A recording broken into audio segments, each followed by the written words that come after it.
There's another tech that's been going around in Ghost of Tsushima, and it's this dash attack cancel that looks really simple to do, but is actually difficult to pull off. I first saw this tech on Twin Ponchos' live stream, then I saw this tech again on another Japanese YouTuber's channel. Just like the last tutorial video, I'll be showing how I do the inputs in real time, and I'll be giving additional tips that I didn't mention from the first video. Now, first with the dash attack cancel, I'm going to show you two different timing variations. For this first one, we won't be hitting any enemies. With this method, we'll get a good feel of what the dash attack cancel should feel like. All you're going to do is simply click L3 to dash. Then at the same time you click L3, you press square for the dash attack. And right when you hear the character grunt and the sword slash, you press R1 to reset your character's animations. And then you guessed it, babe. What do? You rinse and repeat? Yeah, you rinse and repeat.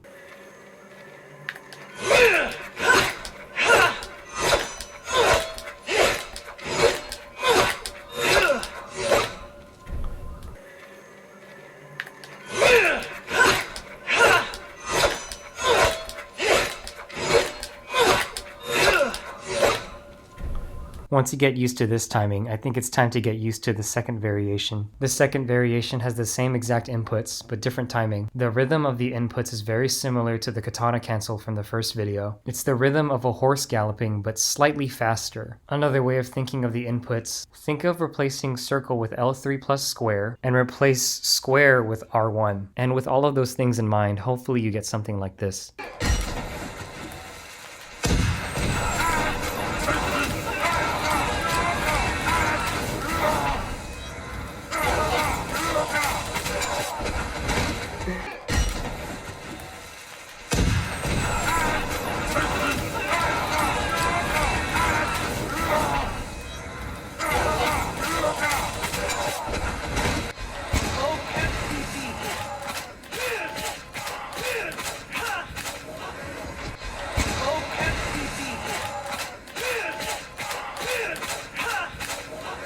On all the places I've seen this tech talked about in social media, everyone says the inputs should be R1 plus L3 plus square. While that's not entirely wrong, it's just not as consistent when you press all three inputs simultaneously. When I first tried this tech, I pressed all three inputs at the same time, but sometimes I would accidentally do the sticky bomb throw animation on accident. I find doing the inputs L3 plus square, then R1 in the rhythm of a horse gallop more consistent. Now there's a good amount of pros and a couple of cons with this dash attack cancel tech. First, we'll talk about some of the drawbacks. Once you get used to this tech, you'll notice that the timing feels different when doing it against an Oni enemy versus a regular enemy. Onis don't flinch as opposed to regular enemies who do flinch, and it makes the timing feel slightly different between the two enemies. Another timing issue comes along when you have an enemy has their back against the wall. The dash attack cancel barely works. You'd be better off doing the katana cancel tech in this situation. Even if you get the timing right with the inputs, sometimes your character will do an extra step, and just like all the other cons, it'll kind of throw you off on your timing. And the last downside to this tech is that you cannot do this in duels or boss fights because there's no way you can cancel the dash attack animation because R1 is not accessible in duels. Despite all the timing drawbacks, the dash attack cancel has a horizontal hitbox allowing you to hit more than one enemy, and just like the katana cancel, you're able to do this tech with any stance in the game. And you'll also be reacting to incoming enemy attacks much easier because you won't be stuck in a slow attack animation. When you're not attacking an enemy, this dash attack cancel is actually a lot faster than sprinting.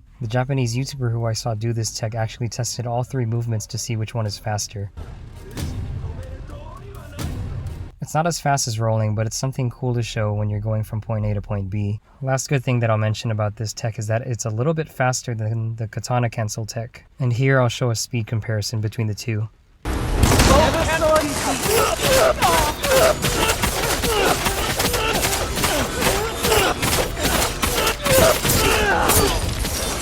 Here's some additional tips that I think will help improve your timing on the animation cancels. Load up the survival map Blood in the Snow, and right when you spawn in, enter the house that's going to be to your left. There's going to be this small table that you can jump on, and you can practice the timing with both the dash attack cancel and the katana cancel that I showed in the first video. Practicing the timing on this table closely resembles what it feels like attacking an actual enemy. As you're practicing the dash attack cancel on this table, you'll notice that your character will be doing a vertical slash instead of the typical horizontal dash attack slash. slash. Don't worry about the type of slash that you're doing, rather just worry about getting the timing down. Once you got the hang of the timing, you can either go downstairs to fight all the enemies, or you can back out and load up Severed Hearts on gold difficulty to fight the tethered enemies. You can keep reloading Severed Hearts whether or not you want to practice against brute Onis or the double sworded guys. After you kill one of the tethered enemies, allow the downed enemy to get revived in order for you to keep practicing whatever technique that you want to master. Also, feel free to kill the archers and whatever enemy comes your way. Couple more tips worth knowing. The same Japanese YouTuber showed off this really useful tech. After getting a perfect parry, instead of going for a counterattack, you can utilize the slowed down time to go for a headshot. This perfect parry headshot tech doesn't do a lot of damage, but it actually builds way more resolve than doing a regular counterattack. Doing this tech with the skipping stone bow, of course you're going to build way more resolve. The timing of this tech isn't too difficult. Just watch me do a quick demonstration.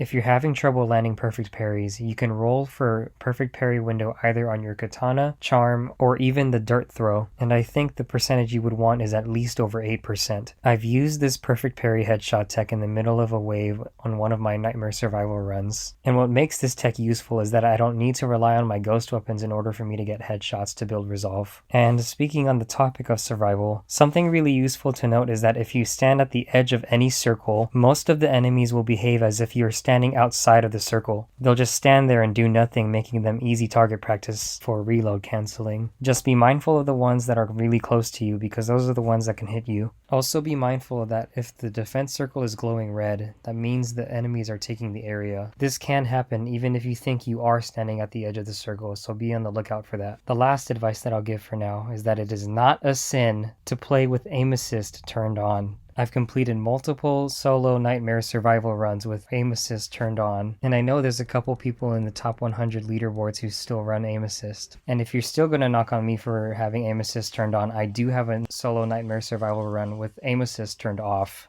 For the hunter, I personally think having aim assist turned on is better, so you can use all-seeing eye instead of using pinpoint to get headshots in. With aim assist turned on, it's a lot easier for you to lock onto enemies' heads. And with all of that said and done, that wraps up about everything in this video.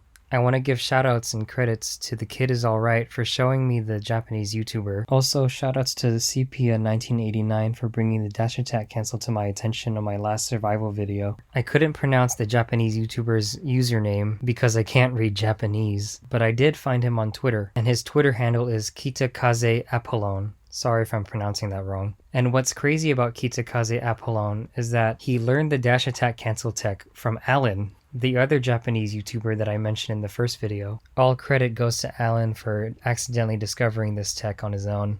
Be sure to check out both of Alan's and KitaKaze's YouTube channels. I'll be linking their channels in the description of this video. And also give them a follow on Twitter. These guys definitely deserve more followers.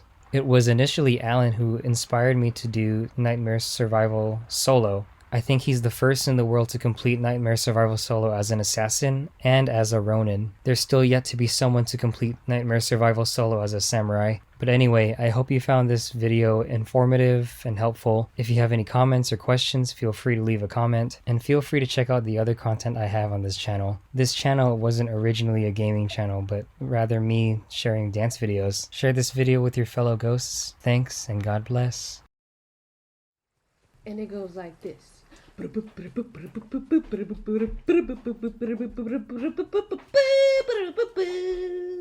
And that's all, folks.